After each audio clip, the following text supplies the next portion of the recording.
नमस्कार मित्रों, हमारी सीरीज चल रही है एपिसोड नंबर 14 की, जिसमें हम बात कर रहे हैं भृगु संहिता की। भृगु संहिता के अंतर्गत आज हम बात करने जा रहे हैं कर्क लग्न के पंचम भाव में यदि सूर्य स्थित हो तो उसके क्या फलादेश होंगे। प्रथम भाव में 4 नंबर का मतलब होता है कर्क लग्न। कर्क लग्न में सूर्य द्वितीय भाव का स्वामी होता है। द्वितीय भाव का स्वामी होकर यह पंचम भाव में अगर स्थित होता है तो इसके क्या फलादेश होंगे, इसके बारे में आज हम चर्चा करेंगे। देखिए, द्वितीय भाव होता है मार्केश भाव, मारक भाव।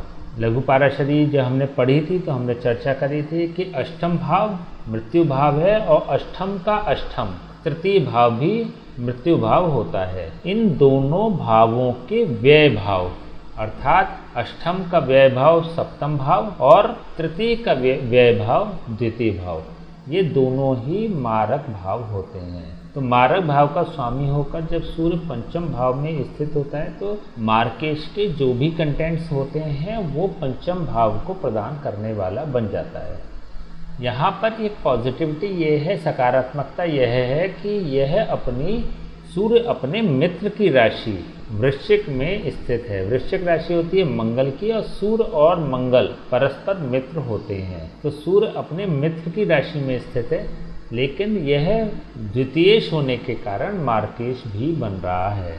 यहाँ पे पंचम भाव के जो भी गुण होते हैं, जैसे संतान का भाव होता है, ये बुद्धि का भाव होता है, विद्या का भाव होता है, मीडियम एजुकेशन को दिखाता है। मीडियम एजुकेशन का मतलब होता है 6 क्लास से लेके और 12th तक की एजुकेशन, 6ठी क्लास से 12वीं तक की जो शिक्षा होती है उसका कारक बनता है। इन जनरल भी कुंडली का यह विद्या का भाव कहलाता है। तो विद्या का भाव होने के कारण यहाँ पर सूर्य की मार्केश की प्लेसमेंट है, तो विद्या से संबंधित रुकावटें प्रदान करने वाला बन जाता है। संतान बाधा उत्पन्न करने वाला बन जाता है, या तो संतान के होने में बाधा उत्पन्न होगी। देखिए, संतान होना न होना, यदि ये क्वेश्चन होता है तो संतान तो होगी, क्योंकि यहाँ पर सूर्य अपनी मित्र राशि में स्थित है। तो संतान तो होगी, लेकिन संतान बाधा दिखाता है। संभवतः चिल्ड्रंस मिसकैरेज हो जाए, इस तरह के योग बनाता है। चिल्ड्रंस लेट हो, देरी हो जाए, इस तरह के योग बनाता है।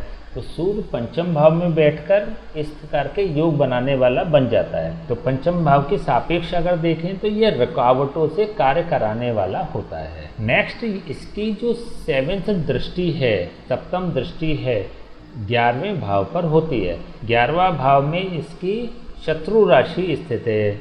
वृषभ राशि होती है शुक्र की, और सूर्य शुक्र को शत्रु भाव से देखता है, तो यह अपने शत्रु की राशि को देखने वाला होता है। मित्र के भाव में बैठकर जब ये शत्रु राशि देखता है तो 11th हाउस से संबंधित जो भी कंटेंट्स होते हैं, इनकम का भाव होता है, इच्छा पूर्ति का भाव होता है, आय का भाव होता है, जो धन संबंधी गतिविधियां हैं उनका भाव होता है, बड़े भाई का भाव होता है, इनसे संबंधित नेगेटिविटी प्रदान करने वाला बन जाता है। तो आय के स्रोत में रुकावट डालना या उसमें परेशानी उत्पन्न करना, ये इसका कार्य है। इच्छा पूर्ति न कराना, ये इसका कार्य बन जाता है। तो इस प्रकार से सूर्य पंचम भाव में बैठकर 11th हाउस को परेशान करता है या पीड़ित करने का कार्य करता है। इसके अतिरिक्त सूर्य नवम भाव, दशम भाव और लग्न भाव, इन तीनों का ही कारक होता है। यदि हम नवम भाव के सापेक्ष इस सूर्य को देखें तो यहाँ से नवम भाव से यह सूर्य अपने से नवम भाव में स्थित है। अगर यहाँ से गिनती गिननी शुरू करेंगे तो हम 1 2 3 4 5 6 7 8 और एक 9, 9वें भाव पर। नवा भाव स्वयं में भाग्य स्थान है। भाग्य भाव का कारक होकर जब ये अपने से भाग्य भाव में बैठता है, इट मीन्स कि पंचम भाव में बैठता है, तो ये विशेष योग कारक बन जाता है नवम भाव के सापेक्ष। तो नवम भाव से संबंधित जितने भी कंटेंट्स हैं उसमें भाग्य की बढ़ोतरी करने वाला होगा, भाग्यशाली होगा ऐसा व्यक्ति। तो व्यक्ति को समय समय पर भाग्य का साथ मिलता है। दशम भाव के सापेक्ष अगर देखते हैं तो यह सूर्य अपने से अष्टम भाव में स्थित है। अष्टम भाव में स्थित होने के कारण अष्टम भाव होता है मृत्यु भाव। प्रोफेशनली सेट होने में ये परेशानी उत्पन्न करता है। व्यक्ति प्रोफेशनली सेट नहीं हो पाता, भटकता रहता है, डिस्टर्ब होता रहता है, तो प्रोफेशनली इन लोगों को संघर्ष करना पड़ता है। अगर लग्न के सापेक्ष हम देखें तो लग्न से ये पंचम भाव में, पद के स्थान में है, विद्या के स्थान में है, बुद्धि के स्थान में है, ज्ञान के स्थान में है। अपने से पंचम होने के कारण यह व्यक्ति को ज्ञानी बनाता है। समाज में जो उसकी पहचान होती है एक विशेष रूप से ज्ञानी के रूप में होती है। उच्च पद प्राप्त करने वाला या सामाजिक पद प्राप्त करने वाला व्यक्ति होता है। देखिए, अगर हम द्वितीय भाव के सापेक्ष देखें, क्योंकि द्वितीय भाव का विशेष रूप से यह स्वामी होता है, द्वितीयेश होता है, सेकंड हाउस का लॉर्ड होता है, तो द्वितीय भाव का स्वामी होकर अपने से यह सुख स्थान में है। इस कारण और शुभ स्थान में होने के बाद यह विशेष रूप से अपनी राशि में भी स्थित है। तो देखिए, द्वितीय भाव के सापेक्ष तो ये शुभ फल करेगा।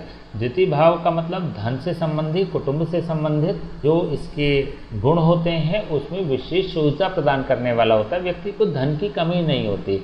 जैसे अभी हमने 9th हाउस के सापेक्ष ये देखा कि भाग्य की बढ़ोतरी करने वाला होता है, और द्वितीय भाव के सापेक्ष हम ये देख रहे हैं, द्वितीय भाव होता है धन संचय का। धन संचय के सापेक्ष अगर हम देखते हैं तब भी ये शुभ है। पैतृक संपत्ति प्रदान करने का कार्य ये करेगा।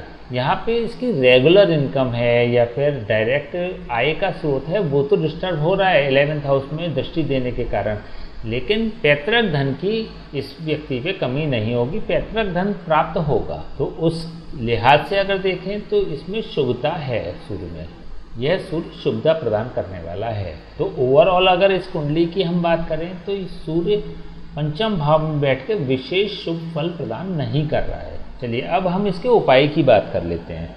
देखिए, क्योंकि हम बात कर रहे हैं ना तो ये 11th हाउस के सापेक्ष अच्छा है, ना ही ये द्वितीय भाव के सापेक्ष उतना अच्छा है। द्वितीय भाव के सापेक्ष तब भी थोड़ा सा बेटर है, लेकिन पंचम भाव के सापेक्ष तो ये बिल्कुल भी अच्छा नहीं है, भले ही ये अपनी मित्र राशि में है। द्वितीय भाव के सापेक्ष भी क्योंकि मार्केश है, रोग का कारक बन जाता है, तो इसलिए भी ये शुभत्व प्रदान नहीं करने वाला होता है। लेकिन हाँ, धन संचय की दृष्टि से या पैतृक संपत्ति की दृष्टि से ये शुभ है, केवल ओवरऑल और भाग्य की दृष्टि से ये शुभ फल प्रदान करने वाला बनता है। तो ऐसी स्थिति में इसके 4 उपाय किए जा सकते हैं। पहली बात तो गले में सूर्य यंत्र धारण कर सकते हैं। माणिक धारण नहीं करेंगे क्योंकि यहाँ पर मार्केश भी है। सूर्य यंत्र धारण करेंगे तो सूर्य यंत्र में नेगेटिविटी कंसीडर नहीं होगी, तो इसलिए सूर्य यंत्र धारण करें जिससे कि ये लग्न को क्लिक करने लगेगा और इसमें शुभता आ जाएगी। पहला उपाय।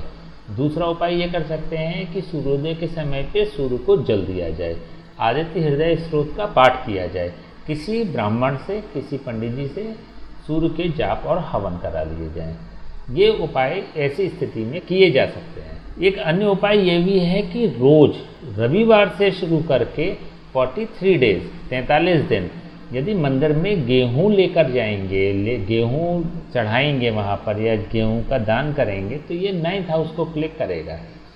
विशेष रूप से ध्यान रखना है कि गेहूं के साथ मंदिर में प्रवेश करना। जब आप ऐसा करते हैं तो 43 डेज जब लगातार किया जाता है तो 9th हाउस को क्लिक करने लगता है। देव स्थान होता है 9th हाउस, 9वां भाव देव स्थान है। तो ऐसी स्थिति में भी ये उपाय सूर्य के पॉजिटिव फल को बढ़ाने वाला बन सकता है।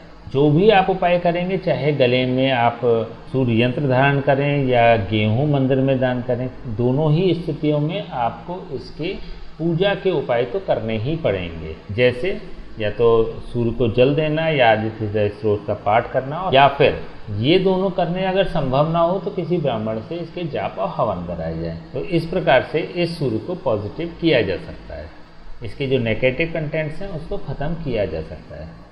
ठीक है, तो आज हमने बात करी सूर्य पंचम भाव में स्थित हो तो उसके क्या फलादेश होंगे। नेक्स्ट वीडियो में हम बात करेंगे कर्क लग्न में सूर्य यदि 6th भाव में 6th हाउस में 6ठे भाव में हो तो उसके क्या फलादेश होंगे। तब तक के लिए हमें आज्ञा दीजिए। नमस्कार।